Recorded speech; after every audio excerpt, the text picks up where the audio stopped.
ಅಧ್ಯಕ್ಷರೇ, ರಾಜಕಾರಣದಲ್ಲಿ ಸನ್ಮಾನ್ಯ ಮುಖ್ಯಮಂತ್ರಿಗಳ ಮೇಲೆ ಅವರು ಜನಪರ ಹೋರಾಟಗಳನ್ನ ಮಾಡಿಕೊಂಡೇ ಅವರು ಇಡೀ ರಾಜಕೀಯದಲ್ಲಿ ಮಟ್ಟಕ್ಕೆ ಅವರು ಬಂದಿದ್ದಾರೆ.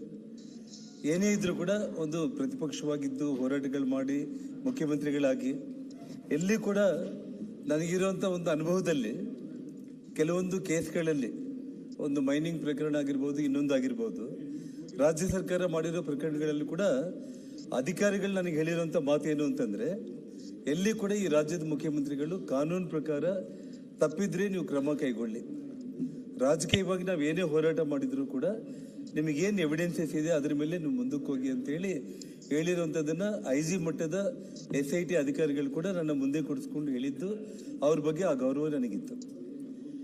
ಇವತ್ತು ಬಳ್ಳಾರಿಯಲ್ಲಿ ನಿಮಗೆ ಜನವರಿ 1ನೇ ತಾರೀಕು ಏನಾಗಿದೆ ಅಷ್ಟು ಮಾತ್ರ ನಾನು ಹೇಳ್ತೀನಿ ಅಧ್ಯಕ್ಷರೇ.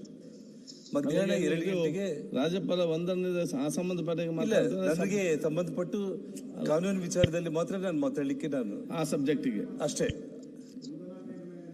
ಅಲ್ಲ, ವಂದನಾ ನಿರ್ಣಯದಲ್ಲಿ ಓಕೆ ಅದೆಲ್ಲ ತಾವು ಮಾತಾಡಿದ್ದೀರಿ. ಆಯ್ತು, ಓಕೆ, ಮುಂದುವರಿಸಿ. ಮಧ್ಯಾಹ್ನ ಅಧ್ಯಕ್ಷರೇ, ಮಧ್ಯಾಹ್ನ 2 ಗಂಟೆ ಅಷ್ಟೊತ್ತಿಗೆ ಗಂಗಾವತಿ ವಿಧಾನಸಭಾ ಕ್ಷೇತ್ರಕ್ಕೆ ನಾನು ನನ್ನ ಶ್ರೀಮತಿ ಇಬ್ಬರು ಕೂಡ ಮನೆಯಿಂದ ನಾವು ಆಚೆಗೆ ಬರೋ ಟೈಮ್ನಲ್ಲಿ ಕಾಂಪೌಂಡಿಗೆ ಬ್ಯಾನರ್ ಹಾಕಿದ್ದನ್ನು ನಾನು ನೋಡಿ ನಾನು ನಮ್ಮ ಫಾಲೋಯರ್ಸನ್ನು ಕರೆಸಿ ಅದನ್ನು ಕಿತ್ಸುವಂಥ ಪ್ರಯತ್ನ ಮಾಡಲಿಲ್ಲ. ನಗರದ ಬ್ರೂಸ್ಪೇಟ್ ಪೊಲೀಸ್ ಸ್ಟೇಷನ್ಗೆ ಫೋನ್ ಮಾಡಿ ಸರ್ಕಲ್ ಇನ್ಸ್ಪೆಕ್ಟರ್ಗೆ ದಯಮಾಡಿ ಈ ರೀತಿ ಮನೆ ಹತ್ರ ಬ್ಯಾನರ್ಗಳು ಹಾಕಿದ್ದಾರೆ, ತಾವು ಬಂದು ಅದನ್ನು ತೆರವುಗೊಳಿಸಿ ಅಂತಂದರೆ ಪೊಲೀಸರೇ ಅಲ್ಲಿಗೆ ಬಂದು ಅಲ್ಲಿ ಆ ಬ್ಯಾನರ್ನ ತೆರವುಗೊಳಿಸಿ ಅಲ್ಲಿಂದ ಮತ್ತೆ ಮುಂದೆ ಏನಾದರೂ ಪ್ರಾಬ್ಲಮ್ ಆಗ್ಬೋದು ಅಂತ ಹೇಳ್ಬಿಟ್ಟು 2-3 ಪೊಲೀಸರನ್ನು ಕೂಡ ಅಲ್ಲಿ ಡಿಪ್ಯೂಟ್ ಮಾಡಿದ್ರಲ್ಲಿ. ಆ ನಂತರ ನಾನು ಗಂಗಾವತಿಯಿಂದ ಅಲ್ಲಿ ಒಂದು ಜಾತ್ರೆ ಇತ್ತು, ಅದು ಮುಗಿಸ್ಕೊಂಡು ವಾಪಸ್ ಬರುವಂಥ ಸಂದರ್ಭದಲ್ಲಿ ನನಗೆ ಫೋನ್ ಬಂತು. ಮನೆ ಮುಂದೆ ಒಂದು 40-50 ಮಂದಿ ಬಂದು ಚೇರ್ಸ್ ಹಾಕ್ಕೊಂಡು ಅಲ್ಲೇ ಕೂತ್ಕೊಂಡ್ಬಿಟ್ಟು ಪ್ರೈವೇಟ್ ಗನ್ಮೆನ್ಗಳು ಒಂದು 4-5 ಮಂದಿ ಕೂತ್ಕೊಂಡ್ಬಿಟ್ಟು MLA ಫಾಲೋವರ್ಸು ಬ್ಯಾನರ್ಗಳನ್ನ ಮತ್ತೆ ಹಾಕಿಸ್ತಾ ಇದ್ದಾರೆ ಅಲ್ಲಿ ಅಂತೇಳಿ ಫೋನ್ ಬಂತು ಅಧ್ಯಕ್ಷರೇ.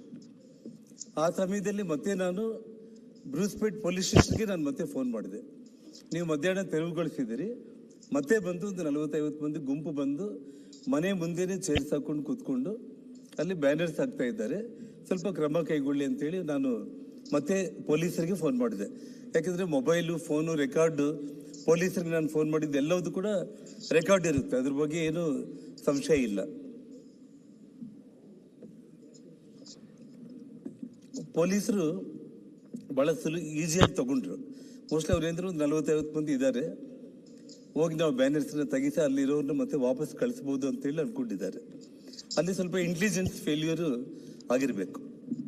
ಪೊಲೀಸರು ಈ ಮಟ್ಟಕ್ಕೆ ಅವರು ಏನು ಬಂದಿದ್ದಾರೋ ಪ್ರೀ ಪ್ಲ್ಯಾನ್ಡ್ ಆಗಿ ಮಧ್ಯಾಹ್ನ 2 ಗಂಟೆಗೆ ಬ್ಯಾನರ್ ತೆಗೆದಿದ್ದ ಕಾರಣ ಸಾಯಂಕಾಲ 6 ಗಂಟೆಗೆ ಮತ್ತೆ ಅವ್ರ ಮನೆಗೆ ಹೋಗಿ ಬ್ಯಾನರ್ಸ್ ಹಾಕೊಂಡು ಅವ್ರು ಮತ್ತೆ ಏನಾದರೂ ವಿರೋಧ ಮಾಡಿದರೆ ಅವ್ರನ್ನ ಹೇಗಾದರೂ ಮಾಡಿ ಅಟ್ಯಾಕ್ ಮಾಡಬೇಕು ಅನ್ನೋವಂಥ ಲೆಕ್ಕದಲ್ಲಿ ನಮ್ಮ ಮನೆ ಎದುರುಗಡೆ 2 ಹೊಸ ಬಿಲ್ಡಿಂಗ್ಗಳು ಕನ್ಸ್ಟ್ರಕ್ಷನ್ ಆಗ್ತಾ ಇದೆ. ಅದ್ರ ಮೇಲೆ ಸುಮಾರು ಕಲ್ಲುಗಳನ್ನ ಎಲ್ಲದನ್ನ ಪ್ರೀ ಪ್ಲ್ಯಾನ್ಡ್ ಆಗಿ ಎಲ್ಲ ಮಾಡ್ಕೊಂಡಿದ್ರು, ನಮ್ಗೆ ಗೊತ್ತಾಗ್ಲಿಲ್ಲ ಅದು. ಆ ಫೋನ್ ಬಂದ ತಕ್ಷಣ ನಾನು ಪೊಲೀಸರಿಗೂ ಫೋನ್ ಮಾಡಿದೆ, ತಕ್ಷಣ ಶ್ರೀರಾಮುಲು ಅವ್ರಿಗೂ ನಾನು ಫೋನ್ ಮಾಡಿದೆ.